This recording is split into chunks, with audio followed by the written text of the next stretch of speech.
special bunker, and there was another military man coming in and giving Cheney briefings right before the supposed crash of the plane into the Pentagon. Yes, they were in the what is known as the PEOC, the Presidential Emergency Operations Center, beneath the Pentagon. Yeah, and he said, I was made aware of it during the time that the airplane coming into the Pentagon. There was a young man who had come in and said to the Vice President, the plane is 50 miles out. And he came back and said the plane is 30 miles out. And then he came back again and said the plane is 10 miles out. And he said, do the orders still stand? And the Vice President turns around and says, of course the orders still stand. Have you heard anything to the contrary? So essentially, Mineta, who was in this special bunker for when events like this happen, he was there with Cheney, who was basically running the operation, okay? And he was asking an aide to Cheney whether or he overheard an aide to Cheney coming into the room and saying that the plane was 50 miles out, then 30, then 10, and asking Cheney if the orders still stood.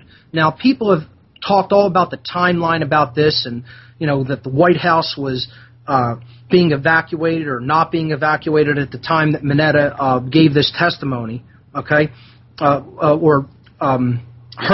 overheard these comments. It was censored from the commission. But record, yeah. Essentially, this was going on before the strike of the Pentagon, which was allegedly Flight 77. Okay, allegedly. And what Mineta was showing was that they had foreknowledge of the flight that was coming into the Pentagon before it actually hit, and they did nothing to stop it. Just like NORAD did nothing to stop these planes on 9/11 from reaching their targets because they were confused by the intelligence operations, the drills that were being run, these war games, as Darrell said, like Vigilant Guardian, Vigilant Warrior, etc., that essentially were put in place to confuse the people in those positions, okay, so that they would not understand whether the events that they were being told about happening in real time were real-world events or were exercise events. This is how you basically run a covert operation when you need to pull your people who ordinarily would have this situation in hand off of the event, when you need them to basically be looking in the other direction or be confused. And the people that need to be looked into, the people that you really need to go to find out who was at the highest level of the orchestration of this event are the people that put those war games exercises into place on those days. That's the key to understanding this. Whoever orchestrated those events on those days knew what was really going to be happening on those days, and that's why they scheduled those drills. And it's so unconscionable how they get away with saying, oh, we were incompetent, oh, we dropped the ball, oh, we failed. No, this was absolutely planned. 45 minutes where no fighter jets came to intercept the hijacked jets, and of course, then if you go into the actual logistics of this hijacking, right? Well, you find that there's no what you were told about hijacking on 9/11.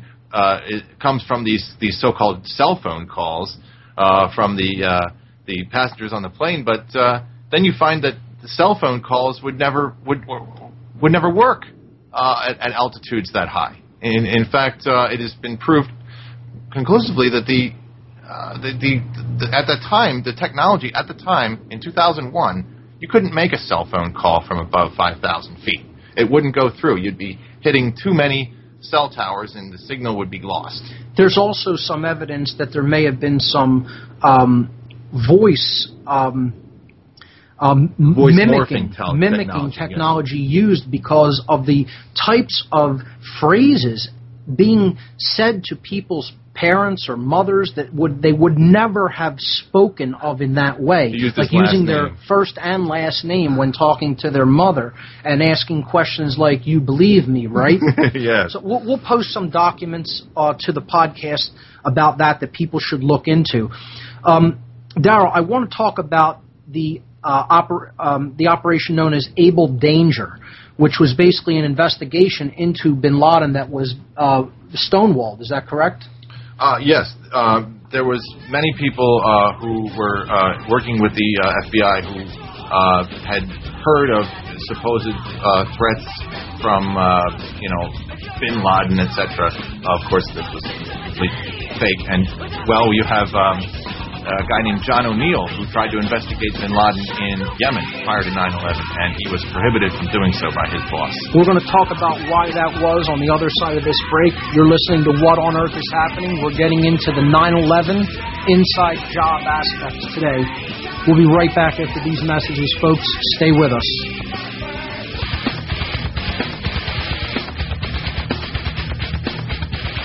"9/11, an inside job?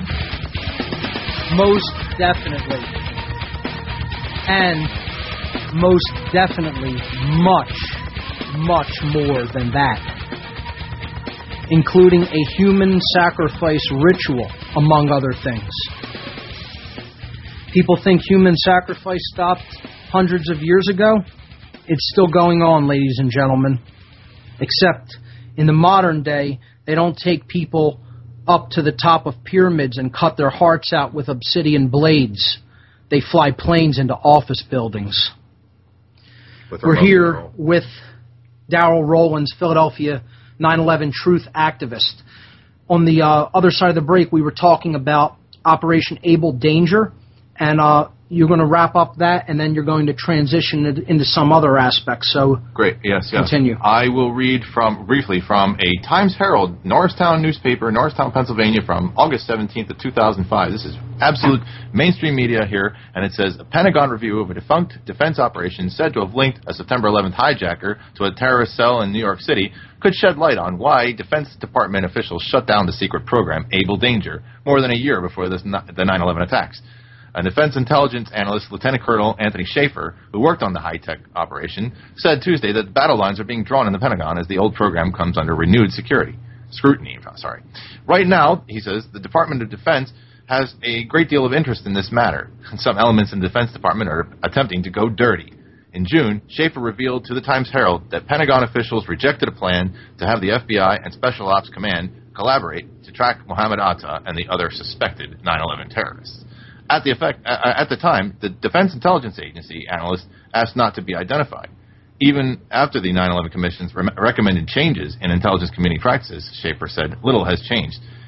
He charges that some defense officials responsible for counterterrorism before 9/11 have returned to their old intelligence gathering habits and don't want to revisit past failings that an Able Danger probe might highlight. And guys that had a role in this intelligence quote-unquote failure got promoted. They have not changed the way they do business. The object was to identify and target these supposed Al-Qaeda, Al-Qaeda, and other terrorists. They used data mining and parallel processing and other cutting-edge computer technology from 1999 through early 2001, and then the program was abruptly shut down right as they were gathering all their important data. So not only were they setting up bin Laden to take the fall as their patsy for this event, but then they actually blocked the FBI investigation that was going to take place into bin Laden's role in the event. Yes, most likely because it would have found out that there was no connection with him in the event. Yeah, John O'Neill, FBI agent who was trying to investigate bin Laden in Yemen, was prohibited by his boss, Barbara Bodine, I think her name was. She prohibited him from even going into there and investigating. He was so frustrated and upset and angry that he quit his job, and they offered him a new job as chief of security in the World Trade Center, and he died in that 9/11 attack that day. Let's mention before, I know you have some other aspects you want to go into, but let's briefly mention bin Laden himself. His background as one of the Mujahideen fighters that were trained by the CIA. Mm-hmm. People don't understand. A lot of people who look into bin Laden don't understand that this is a creation of our military intelligence because the Soviet Union was invading Afghanistan in the 1970s. We went in, gave the Afghanis weapons, trained them, and radicalized them to a radical faction of Islam. And this is actually the group called Al Qaeda is an actual name that the CIA gave to these radicalized mujahideen so-called freedom fighters that were trained to fight the Soviet Union, because they were our enemies at the time, and we wanted to give all the assistance to the Afghanis that we could. In fact, at the time, bin Laden had a code name, Tim Osman, for his CIA asset role. You can find a 1979 photograph of bin Laden shaking hands with Zbigniew Brzezinski, one of the top neocons in the administration. And there he is, shaking hands with him, and he's carrying an AK-47 and telling him, good job, for carrying out our mission here in Pakistan and Afghanistan. Daryl, can you speak to some of the illicit funding that went on behind the scenes by some of the members of the Pakistani ISI, specifically a general named Mahmoud Ahmed, who allegedly wired some of the money to carry out aspects of the operation to Mohammed Atta, who was allegedly the mastermind of the actual, hijacking aspects of the event? Yeah, I recommend you people read into Daniel Hopsinger's books. He has a tremendous amount of information on the fraud of Mohammed Atta's supposed leadership abilities of this operation. I don't know. What did you wanted to get into? Just yeah. Do you know anything about this Pakistani general who wired money to Atta before the event? Well, he worked for the ISI, and the ISI worked closely with the CIA. So there again, you have another connection. I think, what was her name? Benazir Bhutto. The ISI is Pakistan's equivalent of our CIA. Yeah, an intelligence agency that works closely with. Now, another intelligence agency that had deep connections with this event is the Israeli Mossad. Yes. And the Mossad allegedly sent some people into the United States to, quote, document the event. Mm-hmm. Yeah, there was a white van in Liberty State Park in Weehawken that had set up cameras. There was 4 Israelis in the van celebrating, jumping up and down, and taping the World Trade Center on fire after it had been hit, and they were seen by a keen observer who then called the FBI, and the FBI came and arrested them and found $4,700 in cash in a sock in their van, and also the bomb-sniffing dogs found traces of explosives in their van. And they said, "We are not Arabs, we are Israelis," They were deported back to Israel without being charged with a crime. And the guy who deported them back to Israel was a guy named Michael Chertoff, who became the director of Homeland Security. One hand washed the other. Interesting.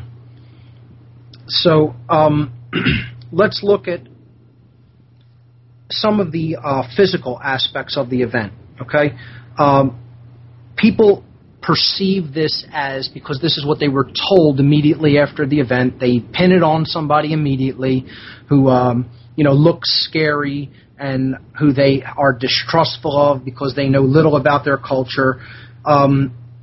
It's blame it on radical Islamic fundamentalists, and some of the physical aspects of the event that simply don't even make any sense whatsoever. First, we can talk about that. One, buildings don't collapse symmetrically into their own footprint, which is the greatest path of resistance. If it's going to collapse, it's going to collapse around a weakened part of the structure and probably topple over. But what you saw on 9/11 was all the support columns failing all at once, and the building coming down straight down into its own footprint. And this was really visible with Building 7.